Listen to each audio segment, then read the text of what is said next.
تو جی دوستو، آج میں آپ کو کچھ فیکٹس بتانا چاہتا ہوں۔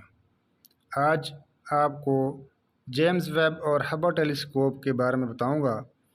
جیمز ویب کو ہبل ٹیلیسکوپ کا متبادل کہا جاتا ہے، لیکن یہ اس کا جانشین کہنا چاہیے۔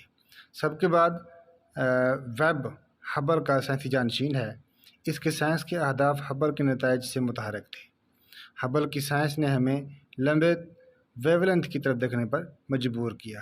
خاص طور پر زیادہ دور کی اشیاء کو بہت زیادہ ریڈ شفٹ کیا جاتا ہے۔ یہ ریڈ شفٹ اور بلو شفٹ لائٹ کی فریکوینسی کو میئر کرنے کے لیے ہوتے ہیں، اور ان کی روشنی کو الٹرا وائلٹ اور آپٹیکل سے قریب کر کے انفرارڈ میں دھکیل دیا جاتا ہے۔ اس طرح ان دور دراز اشیاء کے مشاہدے، مثال کے طور پر کائنات میں بننے والی پہلی کہکشائیں کے لیے ایک انفرارڈ دوربین کی ضرورت ہوتی ہے۔ یہ دوسری وجہ ہے کہ جیمز ویب ہبل کا متبادل نہیں ہے۔ اس کی صلاحیتیں ایک جیسی نہیں ہیں۔ ویب بنیادی طور پر کائنات کو انفرارڈ میں دیکھے گا، جبکہ ہبل اس کا مطالعہ بنیادی طور پر آپٹیکل اور الٹرا وائلٹ ویو لینتھ پر کرتا ہے، حالانکہ اس میں کچھ انفرارڈ کی صلاحیت ہے۔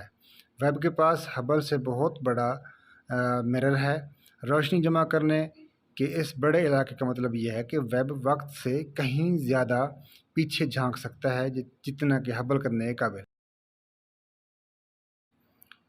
ہبل زمین کے گرد بہت قریب مدار میں ہے، جبکہ جیمز ویب دوسرے لیگ رینج L2 پوائنٹ پر 1.5 ملین کلومیٹر دور ہوگا۔